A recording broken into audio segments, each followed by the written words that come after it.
Hello students, welcome to my YouTube channel.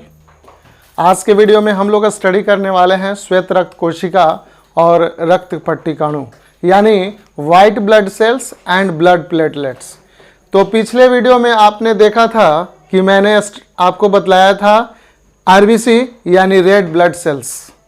तो red blood cells भी हमारे blood में एक महत्वपूर्ण कोशिका है, एक इम्पॉर्टेंट सेल है और वह सेल हमारे शरीर के अंदर ऑक्सीजन को कैरी करने में मदद करता है और साथ साथ कार्बन डाइऑक्साइड को भी काफ़ी हद तक वो ढोने में मदद करता है।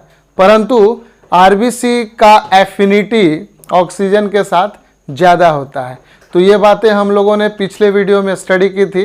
वैसे विद्यार्थी जो इस वीडियो को नहीं देख पाए हैं तो इस वीडियो के डिस्क्रिप्शन बॉक्स में जाकर उस वीडियो को देख सकते हैं। तो चलिए आज का क्लास हम लोग स्टार्ट करते हैं। तो बच्चों, इस वीडियो में हम लोग जानेंगे कि डब्ल्यूबीसी होता क्या है और ब्लड प्लेटलेट्स यानी रक्त पट्टिकाणु क्या होता है। तो बच्चों, डब्ल्यूबीसी यानी श्वेत रक्त कोशिका ये एक अनियमित आकार की कोशिका है और इसमें केंद्रक पाए जाते हैं। यानी हम कह सकते हैं कि श्वेत रक्त कोशिकाएं अमीबा के आकार की होती हैं, क्योंकि अमीबा का आकार कोई फिक्स नहीं होता है। तो इनका भी कोई आकार फिक्स नहीं है और इनके अंदर केंद्रक पाए जाते हैं, लेकिन सामान्य कोशिकाओं की तरह इनमें केंद्रक नहीं पाए जाते हैं। इसमें केंद्रक विभिन्न आकार के पाए जाते हैं। कभी ये घोड़े के नाल की तरह होगा, तो कभी ये अलग अलग लोब में या पिंडक में या अलग अलग लोब्यूल में बटा होगा। तो बच्चों, डब्ल्यूबीसी यानी वाइट ब्लड सेल्स, जिसे हिंदी में श्वेत रक्त कोशिका कहते हैं, ये केंद्रक युक्त कोशिका है। जबकि लाल रक्त कोशिका के बारे में आपको बतलाया गया था कि उसमें केंद्रक नहीं होता है। तो इस रक्त के तीनों कोशिकाओं में केंद्रक डब्ल्यूबीसी में ही पाया जाता है। आरबीसी में भी केंद्रक नहीं होता है, चूँकि हम मनुष्य स्तनी प्राणी हैं, मैमल्स हैं। तो ह्यूमन बीइंग में जो ब्लड होता है उसमें आरबीसी के अंदर केंद्रक या न्यूक्लियस एब्सेंट होता है। और साथ साथ रक्त पट्टिकाणु यानी बाद में जो हम लोग स्टडी करेंगे इसी वीडियो में, जिसे हम रक्त पट्टिकाणु के नाम से जानते हैं, जिसे इंग्लिश में ब्लड प्लेटलेट्स कहते हैं, उसमें भी केंद्रक अनुपस्थित होता है। तो चलिए अभी हम लोग बात कर रहे हैं डब्ल्यूबीसी के बारे में। तो बच्चों, डब्ल्यूबीसी में मच्छर काट रहा है। डब्ल्यूबीसी में कोशिका का आकार निश्चित नहीं होता है। जैसा कि मैंने आपको अभी अभी बतलाया कि यह अमीबा के आकार का होता है। यानी यह अमीबा के आकार का नहीं, अमीबा की तरह होता है, क्योंकि अमीबा का कोई फिक्स शेप नहीं है, अमीबा का कोई निश्चित आकार नहीं होता है। तो डब्ल्यूबीसी का भी कोई निश्चित आकार नहीं होता है और इसके केंद्रक जो होते हैं वो लोबेटेड होते हैं, लोब्यूल्स की तरह होते हैं, कभी कभी घोड़े के नाल की तरह भी, जिसे हम हॉर्स शू कहते हैं, उसकी तरह दिखलाई पड़ता है। इनकी कोशिकाओं में कभी कभी कोशिका द्रव्य में ग्रेन्यूल्स भी पाया जाता है। तो इन ग्रेन्यूल्स के आधार पे भी डब्ल्यूबीसी दो प्रकार के होते हैं। हालांकि इस क्लास 10 के वीडियो में आपको इतना डिटेल पढ़ने की आवश्यकता नहीं है, ये हम लोग स्टडी करेंगे क्लास 11th में। तो बच्चों, डब्ल्यूबीसी का काम क्या है हमारे शरीर के अंदर?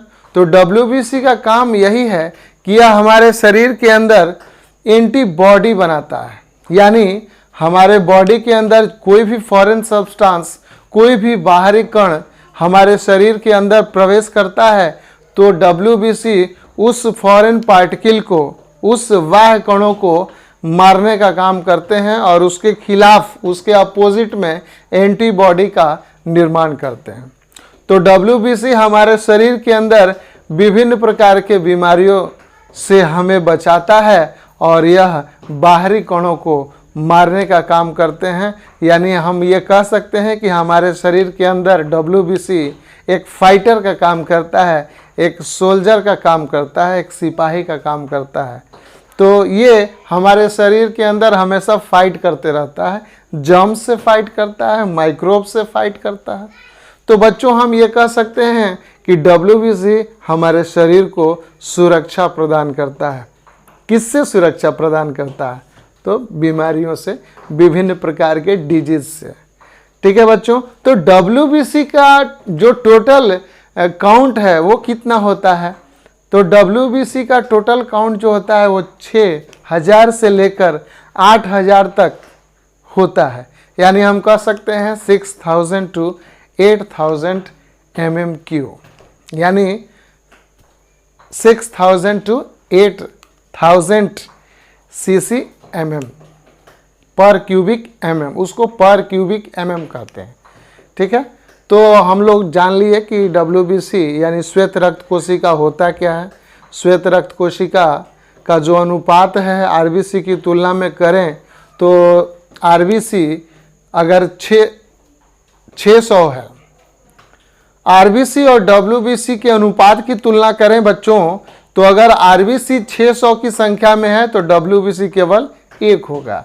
यानी 600 अगर RBC मौजूद है हमारे रक्त में तो 1 WBC पाया जाता है। तो आप तुलना कर लीजिए कि WBC कितना कम होता है।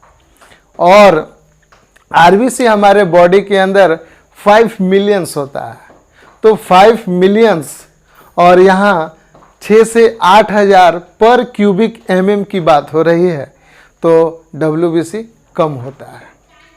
और तीसरी जो कोशिका है जिसे हम रक्त पट्टिकाणु यानी थ्रोम्बोसाइट्स या ब्लड प्लेटलेट्स के नाम से जानते हैं, तो ये भी केंद्रक विहीन कोशिका है, लेकिन ये चपटी होती है। इसका आकार फ्लैट होता है, चपटा होता है। ठीक है, और रक्त कोशिका में जो पहली कोशिका मैंने बतलाया था जिसे हम RBC के नाम से जानते हैं, वो कैसा होता है? वो गोल होता है यानी राउंड होता है और बाइकनकेव होता है। बाइकनकेव का मतलब उभयावतल होता है। WBC में मैंने आपको बतला ही दिया कि ये अमीबॉइड होता है, अमीबा के आकार का होता है और इसके अंदर केंद्रक किसी फिक्स आकार में नहीं होते हैं, लोबेटेड होते हैं, घोड़े के नाल की तरह होता है। लेकिन इस रक्त पट्टिकाणु में या थ्रोम्बोसाइट्स में भी केंद्रक नहीं पाए जाते हैं, लेकिन कोशिकाएं चपटी होती हैं। और ये एक महत्वपूर्ण कार्य करता है बच्चों कि ये हमारे रक्त को थक्का जमाने में मदद करता है। यानी हम कह सकते हैं कि ये ब्लड क्लॉटिंग में हेल्प करता है। तो रक्त का थक्का जमने का मतलब होता है इंग्लिश में ब्लड क्लॉटिंग। तो आप इंग्लिश भी सीखते जाइए। ब्लड क्लॉटिंग का मतलब होता है रक्त का थक्का जमना, यानी खून का जम जाना। ठीक है, तो ये ब्लड प्लेटलेट्स क्या करते हैं? हमारे खून को थक्का जमाते हैं। कहाँ? शरीर के अंदर नहीं, शरीर के बाहर। अब आप कहोगे कि शरीर के बाहर कब जमेगा? तो जब हम लोग इंजर्ड होंगे, जब हमारे बॉडी से ब्लड बाहर निकलेगा किसी भी कटने से, छीलने से, है ना, या किसी एक्सीडेंट में ब्लड बाहर आता है, तो जब सतह पे, बॉडी के सरफेस पे ब्लड बाहर आएगा तो ये हवा के कांटेक्ट में होगा और हमारे ब्लड के अंदर 13 क्लॉटिंग फैक्टर पाए जाते हैं। हाँ बच्चों, हमारे शरीर के अंदर 13 प्रकार के रक्त को जमाने वाले फैक्टर्स पाए जाते हैं जिसे हम ब्लड क्लॉटिंग फैक्टर्स कहते हैं। तो ये हमारे वायु से, एयर से संपर्क में आते ही ये एक्टिवेट हो जाते हैं और जहाँ भी कटा है स्किन में, त्वचा में, वहाँ ये जाल बनाते हैं और जाल बनाकर हमारे कोशिकाओं को बाहर बहने से रोक लेते हैं। तो इस वीडियो में हम लोग देखेंगे कि श्वेत रक्त कोशिका और रक्त पट्टिकाणु के क्या क्या कार्य हैं, जो कि मैंने आपको अभी अभी वीडियो में बतला दिया। तो बच्चों आप एक बार देख लीजिए, आपके लिए इम्पोर्टेंट नोट्स है। मैं हमेशा आपको नोट्स प्रोवाइड कर रहा हूं ताकि आपको ये नोट्स मिल जाए बोर्ड पे लिखा हुआ, इसीलिए मैं आपको बतला देता हूँ। तो दूसरी जो कोशिका है जो कि अभी मैंने बतलाया श्वेत रक्त कोशिका WBC, इसका टोटल काउंट होता है 6,000 to 8,000, यानी 6,000 से लेकर 8,000 mm³। ठीक है, इसको हम लोग कह सकते हैं 6,000 से 8,000 पर cc mm, पर क्यूबिक mm, पर cc mm। इसका अनुपात क्या होता है आरबीसी की तुलना करें तो? अगर आरबीसी 600 है तो WBC 1 है। श्वेत रक्त कोशिका अनियमित आकार की केंद्रक युक्त कोशिका है। इसमें वर्णक अनुपस्थित होते हैं जिसके कारण ये रंगहीन होते हैं। ये लाल रक्त कोशिका के अनुपात में बहुत ही कम होते हैं। ये एंटीबॉडी बनाने में मदद करती है जिसके कारण ये हमें विभिन्न प्रकार के रोगों से बचाती हैं। और बच्चों, इसका निर्माण कहाँ होता है? मैंने आपको पिछले वीडियो में आरबीसी में बतलाया था, लाल रक्त कोशिका में, कि रक्त के तीनों प्रकार के कोशिकाओं का निर्माण कहाँ होता है? तो अस्थि मज्जा में होता है, जिसे हम बोन मैरो के नाम से जानते हैं। तो आप याद रखिएगा, तीनों प्रकार की कोशिकाएं, चाहे वो आरबीसी हो, चाहे WBC हो, चाहे प्लेटलेट्स हो, तीनों प्रकार की कोशिकाएं बोन मैरो में यानी अस्थि मज्जा में बनते हैं। तो ध्यान दीजिएगा, ये काफ़ी इंपॉर्टेंट सवाल पूछे जाते हैं एग्जाम में। ठीक है, तो हम लोग आगे बढ़ते हैं।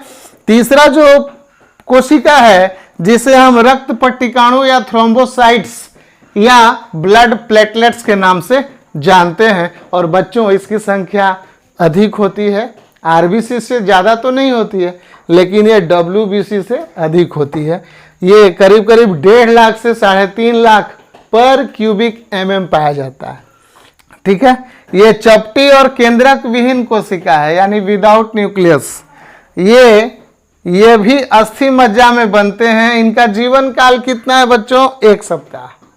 हाँ, मैंने आपको WBC में जीवन काल नहीं बतलाया, क्योंकि बच्चों ये 5 प्रकार के होते हैं। WBC का जो प्रकार है वो 5 प्रकार के हैं, और 5 प्रकार के अलग अलग सेल्स ब्लड में पाए जाते हैं WBC के, और ये वैरी करते हैं। किसी का जीवन काल जो होता है 24 घंटा का होता है, किसी का 2 से 3 वीक होता है, किसी का 6 महीना, साल भर होता है, यानी 1 साल भी होते हैं, कई साल होते हैं। तो ये वैरी करता है, इसलिए हम लोग इसको जनरलाइज नहीं कर सकते। हम लोग इसको जनरलाइज वे में नहीं बोल सकते कि WBC का जीवन काल 2 से 4 दिन होता है। हम ऐसा नहीं कह सकते। कुछ कोशिकाओं का जीवन काल 2 से 4 दिन भी होता है। ठीक है, किसी का 6 महीना होता है, किसी का 3 सप्ताह भी होता है। तो 5 प्रकार के अलग अलग कोशिका हैं, हम उसको जनरलाइज वे में नहीं कह सकते। जैसा कि हम लोग जनरलाइज वे में कहते हैं कि आरबीसी का जीवन काल 120 दिन है, जो कि हमेशा एग्जाम में पूछता है, और ये WBC का और ये प्लेटलेट्स का एग्जाम में नहीं पूछता है, क्योंकि ये उतने इम्पोर्टेंट नहीं है। क्योंकि इनका दिन जो है, जो लाइफ टाइम है, जो लाइफ स्पैन है, जीवन काल है, ये फिक्स नहीं है, कोई निश्चित नहीं है। क्योंकि WBC में बहुत सारी कोशिकाएं पाई जाती हैं, 5 प्रकार की होती हैं, तो ये इम्पॉर्टेंट नहीं है। ठीक है बच्चों, तो मैंने आपको बतला दिया कि जीवन काल रक्त पट्टिकाणु का लगभग 1 सप्ताह होता है, जो कि आपको एग्जामिनेशन में आने वाला नहीं है। ये रक्त को थक्का जमाने में या रक्त को थक्का बनाने में मदद करते हैं, हेल्प्स इन ब्लड क्लॉटिंग। तो बच्चों, मैंने आपको इस वीडियो में WBC और प्लेटलेट्स के बारे में बतला दिया, यानी श्वेत रक्त कोशिका और रक्त पट्टिकाणु के बारे में बतला दिया। तो ये भी आपको इम्पॉर्टेंट वीडियो है, इम्पॉर्टेंट पार्ट है ब्लड का, एक महत्वपूर्ण भाग है रक्त का। तो इसको भी आप अच्छी तरह से देखिएगा और नोट्स को तैयार करते चलिएगा। ठीक है, तो मिलते हैं हम लोग अगले वीडियो में। तब तक के लिए जय हिंद, जय भारत।